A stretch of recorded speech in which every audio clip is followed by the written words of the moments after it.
Baik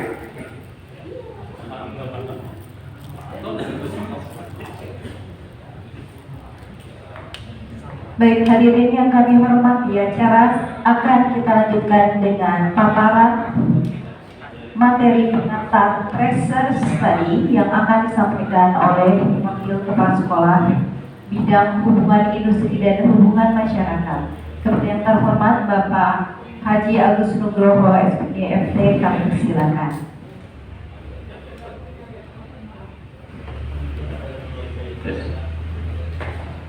Baik, Bapak dan Ibu sekalian, insya kita akan melanjutkan agenda selanjutnya.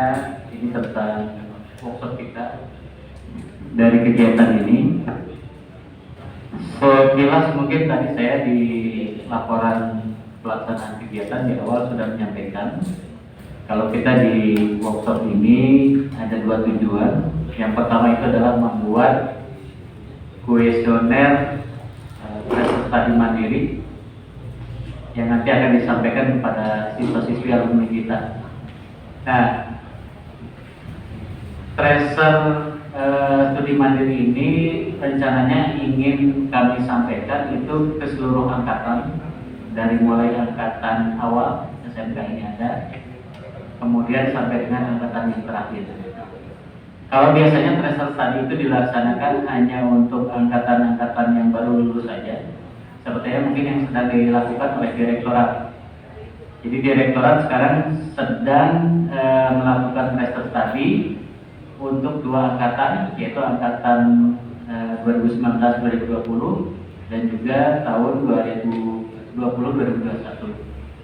Nah, alhamdulillah tracer study yang dilaksanakan kita memperoleh sampling sebesar 1179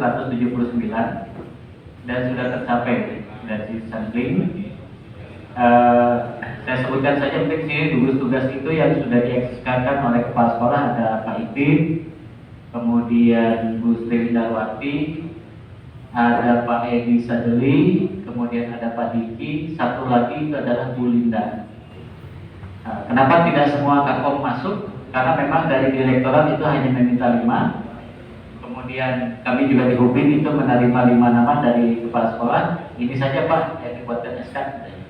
Nah, sehingga 5 orang itulah yang kemudian bertugas untuk melaksanakan tracer study, hunting ke siswa-siswi alumni kita untuk bisa mengisi kriteria.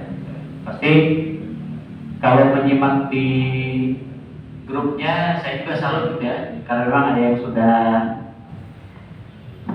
desperadonya Bu Sri dicuekin alumni gitu ya.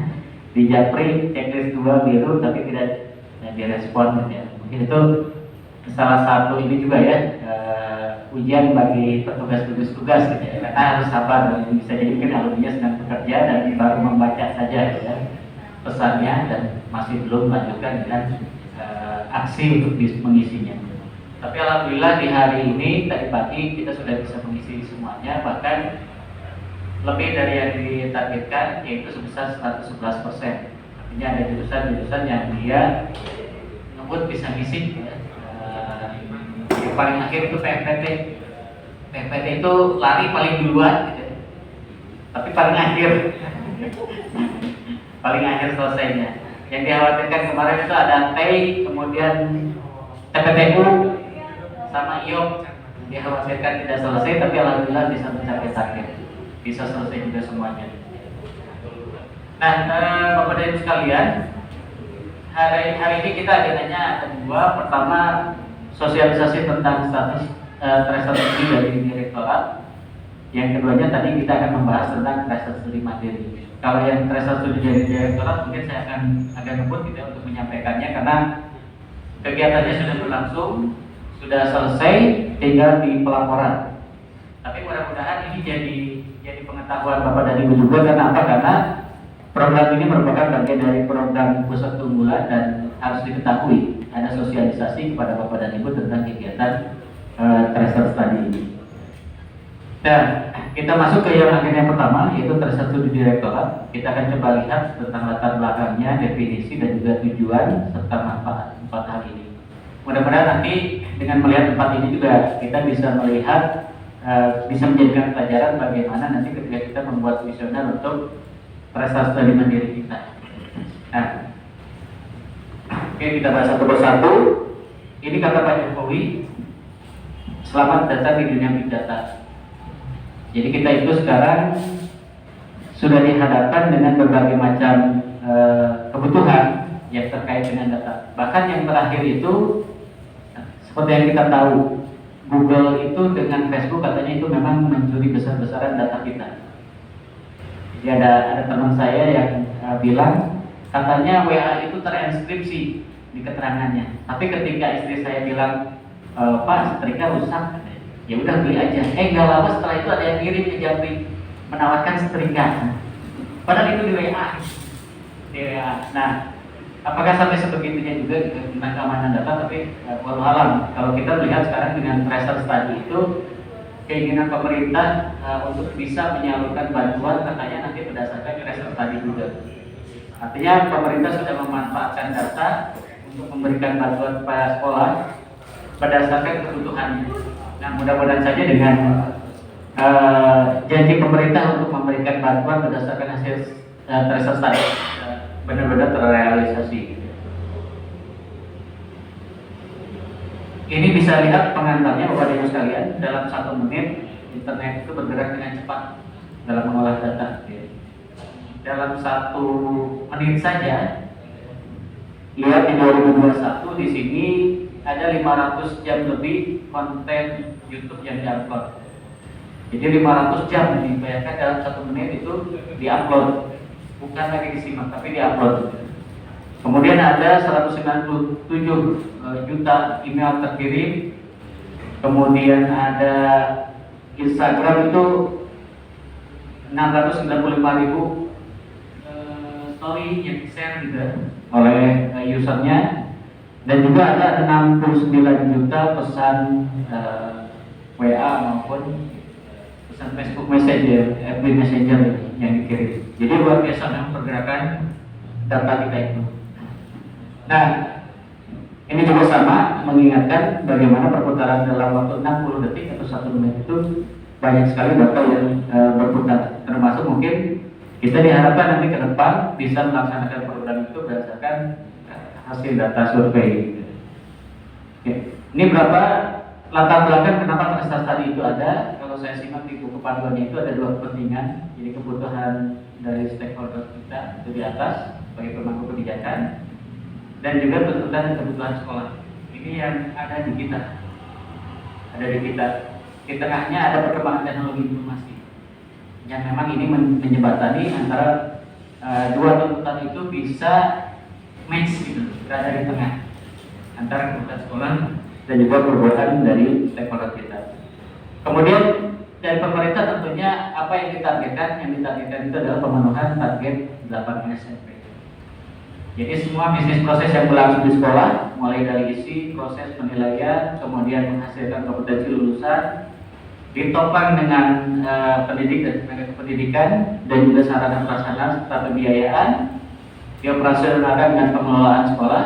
Ini merupakan target pemenuhan sarana pendidikan dari pemerintah. Nah, pasti Bapak dan Ibu sekalian juga di sini sudah mengetahui sekali tentang 8 SMP ini dan bagaimana masing-masing poin di sini ini sebenarnya satu sama lain berelasi dalam rangka menunjang menghasilkan kompetensi lulusan.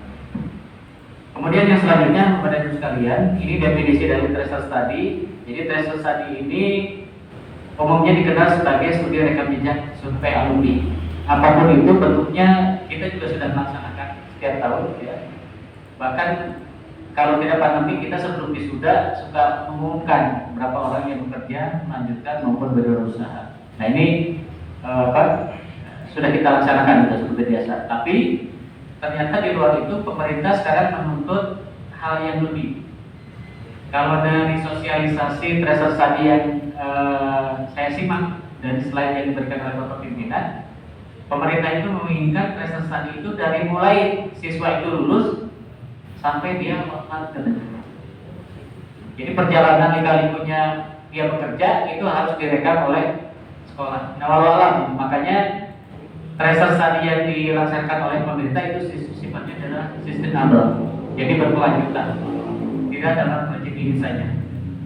Nah, yang selanjutnya Bapak dan Ibu sekalian, ini tujuannya apa saja tujuan-tujuan dari tracer study? Dua, memperoleh kebermanfaatan bagi kepentingan evaluasi pendidikan di sekolah, selanjutnya dapat digunakan untuk menyempurnakan dan penjaminan kualitas pendidikan sekolah. Jadi data yang sudah dihasilkan dari tracer study itu sebenarnya tergantung bagaimana kita mengajukan pertanyaan dalam bentuk kuesioner, kemudian menyajikan dan mengolah datanya. Kalau itu bisa diolah sebagai inputan untuk penyempurnaan penjaminan kualitas sekolah, maka ini akan sangat bermanfaat sekali bagi sekolah. Kemudian yang kedua itu menyediakan informasi mengenai hubungan antara sekolah dengan dunia kerja. Jadi menilai bagaimana relevansi sekolah, kemudian menyediakan informasi bagi para pemangku kepentingan atau stakeholder di pemerintah. Jadi mereka ingin mengetahui bagaimana relasi kita dengan industri. Nah, ini tujuan tracer study yang dilaksanakan oleh direktorat yang kemarin sedang berlangsung atau hari ini sedang pelaporan itu ada 4.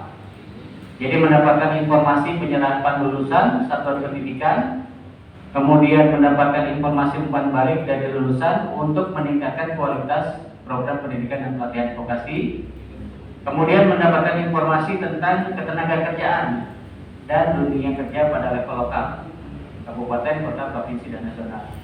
Yang keempat, mendapatkan informasi kompetensi hard skill dan soft skill yang dibutuhkan oleh dunia kerja. Ini menyambung dengan tadi yang disampaikan oleh Pak Ari Mulyadi. Beliau alumni juga, beliau mempunyai perusahaan juga, dan beliau sering menerima PKL dari kita dan juga menyerap tenaga kerja, sehingga masukannya tadi tentang hard skill dan soft skill itu mudah-mudahan sangat bermanfaat sekali bagi kita. Kemudian yang selanjutnya Bapak dan Ibu sekalian, ini manfaat tracer study. Kalau tadi tujuannya, tracer study yang dilaksanakan oleh pemerintah itu bertujuan, ini ada untuk kementerian, kemudian ada dinas pendidikan provinsi dan prokamnya masing-masing, kemudian ada satuan pendidikan, ada dunia kerja, dan juga untuk alumni. Nah, dari tracer study yang sudah dilaksanakan, sayangnya itu kita masih belum bisa menerima outputnya. Jadi siswa menjawab apa saja itu sebenarnya kita tidak tahu. Pak Diki dan teman-teman itu hanya bisa mengecek siswa yang sudah mengisi siapa saja. Sehingga memang kalau misalnya menunggu data hasil olahan pemerintah untuk diberikan ke satuan pendidikan, kita juga masih belum tahu apakah data tersebut itu kita peroleh atau tidak. Karena memang ini program pemerintah. Yang bisa diintip kemarin pertanyaannya itu adalah ada sebanyak 8 halaman pertanyaan yang disampaikan untuk alumni, macam-macam pertanyaan itu. Jika nanti mudah-mudahan ya, kalau misalnya kita membuat tracer study mandiri, kita bisa membuat pertanyaan-pertanyaan sesuai dengan kebutuhan kita ataupun kebutuhan yang sering ditanyakan oleh pemegang kebijakan dari direktorat, dari provinsi. Kemarin itu menanyakan ke kita itu sampai detail sekali. Nah, kita sebagai angkatan ya, termasuk saya juga di UPIN, tidak menyangka kalau beberapa kuesioner yang diisi itu akhirnya itu kirologi saja gitu ya, apa kira-kira. Karena memang pertanyaannya juga baru yang ditanyakan. Kemudian ini yang diukur dalam tracer study, tadi ada 4, mendapatkan informasi penyerapan lulusan, kemudian mendapatkan informasi umpan balik lulusan dari lulusan itu sendiri, kemudian mendapatkan informasi ketenagakerjaan dan dunia kerja pada level lokal dan nasional, dan yang keempat mendapatkan informasi kompetensi tentang hard skill dan soft skill yang dibutuhkan oleh dunia kerja. Nah, ini kemarin alur pengumpulan datanya cukup panjang sampai 10 tahap, dan sekarang sudah mulai ke tahap 10 ya, 11 ya tadi ya, tahap 11. Kemudian strategi pengumpulan datanya untuk tracer tadi ini macam-macam, dilihat dari rekam jejaknya, kemudian dari sharing di media sosial, kemudian ada yang menggunakan aplikasi testing, macam-macam. Kalau kemarin kita masih menggunakan aplikasi media sosial saja ya, dan juga jejaring antar alumni yang kita miliki. Ini laporan kerja tim gugus tugas yang sekarang sedang disusun. Kemudian progres akhirnya seperti ini. Jadi progres akhirnya itu saya masih belum ngedit di Pak Diki kali tadi malam ya. Yang bicara Pak Diki, sementara tadi pagi itu alhamdulillah kita sudah 100%. Kalau di sini masih 99%. Yang selanjutnya, nah ini Bapak dan Ibu sekalian, ini kegiatan kita di hari ini. Yang kedua yaitu tracer study mandiri. Dua yang akan kita laksanakan yaitu membuat kuesioner untuk survei lintas angkatan. Yang kedua survei kerjasama dan kepuasan pelanggan. Nanti Bapak dan Ibu sekalian akan dibagi dua pokja. Sebenarnya ini simpelnya ada kakom KB tadinya itu. Ada kakom yang dia membahas survei lintas angkatan. Kemudian ada KB yang dia membahas survei kerjasama dan kepuasan pelanggan. Kita mempunyai perusahaan yang bekerja sama dengan kita itu cukup banyak ini Pak, sebarannya itu cukup banyak. Ini di tahun yang kemarin ya, yang sekarang masih belum dievaluasi, kurang lebih ini ada 164 industri. Tapi dari jumlah 164 itu ternyata tidak semua melakukan kerjasama dengan kita.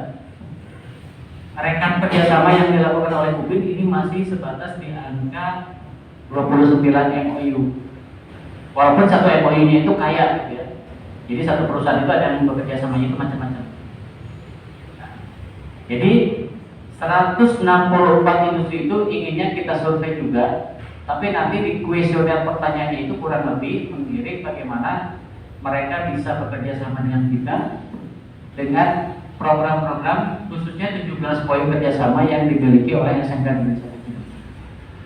Jadi 17 program kerjasamanya itu inginnya mereka bisa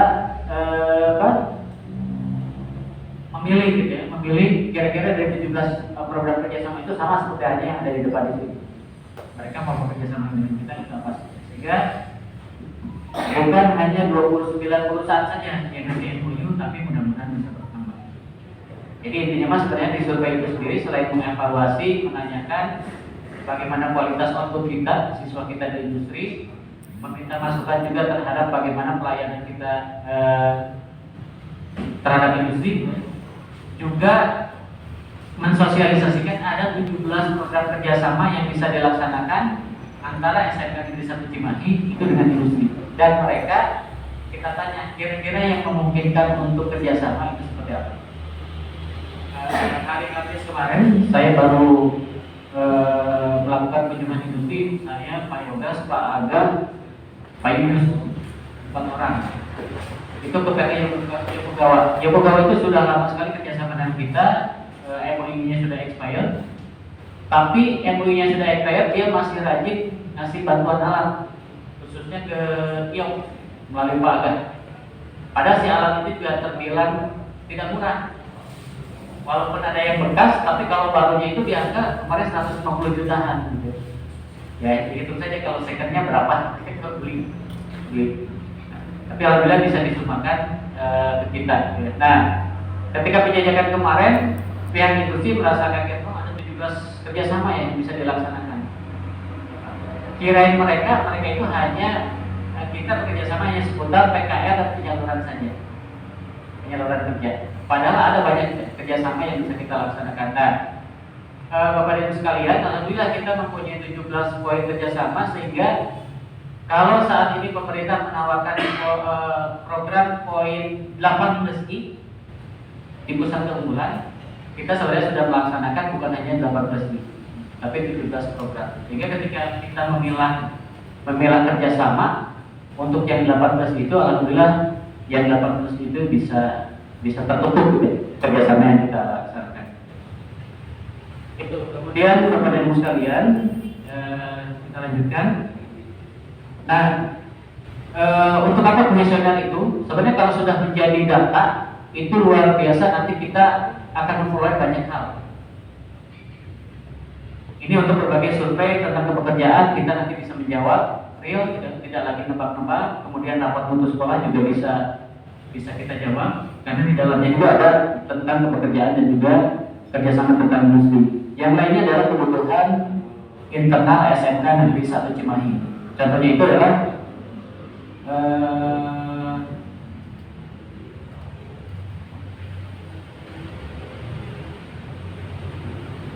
selain Budi,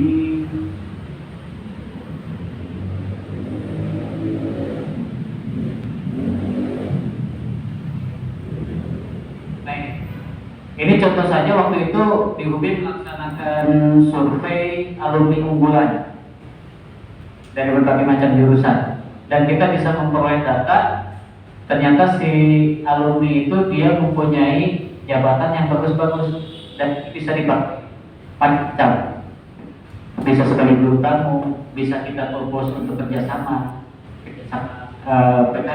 pekerjaan dan lain sebagainya. Datanya ada, nomor HP-nya juga ada, tapi memang tidak saya tekan di sini karena kebetulan ini data yang di-sharing ke BPK. Ya. Jadi kemarin BPK minta data alumni, khususnya alumni unggulan. Alhamdulillah Mubin sudah punya datanya. Kemarin itu alumni unggulan itu mengisi sampai dengan 265 orang.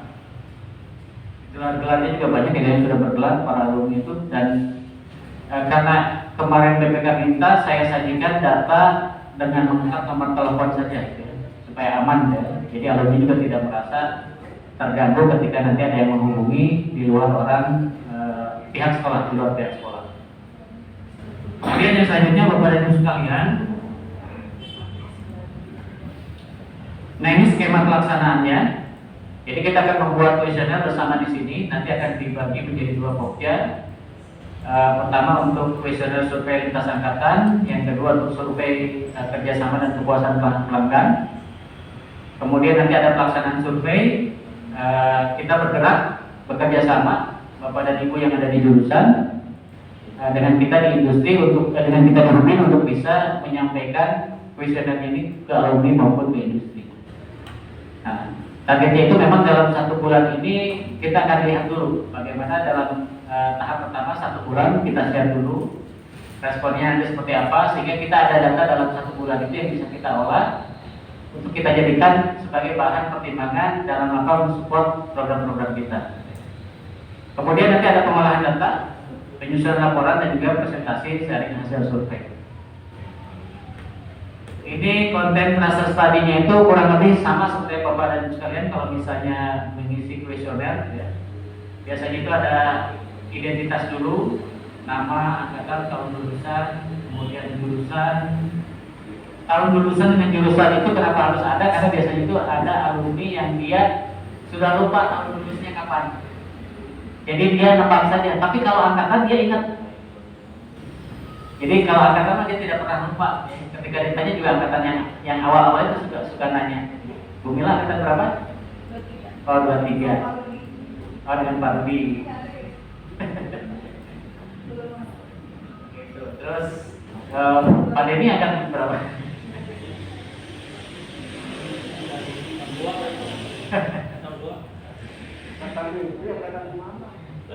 Enggak, ini Pak Rubi. Ada ini mah menghasilkan lulusan. Kemudian ini ada isi survei. Isi surveinya itu bisa tentang masa sekolah. Nah, ini yang cukup unik karena dari hasil pertanyaan-pertanyaan dari direktorat itu detail sekali ke kita. Setelah sekolah itu dia bekerja atau magang, itu ditanyakan. Kemudian pekerjaannya linear dengan bekerjanya di tempat di PKL atau tidak. Jadi ini mengukur relevansi antara tempat PKL dengan industri yang menerima pekerja juga ikut diukur. Kemudian yang selanjutnya, besaran gaji awal ketika mereka pertama kerja itu pada angka berapa? Jadi di direktorat itu kemarin pertanyaan itu kisaran di bawah 1 juta, 1 juta sampai 2 juta, 2 juta sampai 4 juta, 4 sampai 6 juta, 6 sampai 8, dan sisanya itu di atas 10. Nah, jadi itu termasuk ditanyakan masa tunggu ketika mereka masa tunggu sebelum bekerja itu berapa? Karena ada yang SMK lain itu yang menuliskan sampai 2 tahun tunggu katanya. Jadi itu udah kelamaan. udah kelamaan. Kemudian untuk kepekerjaannya ada juga sekarang itu kepekerjaan itu adalah wirausaha dan pekerja. Atau tampaknya satu lagi ini tidak tertuliskan. Karena banyak juga alumni yang dia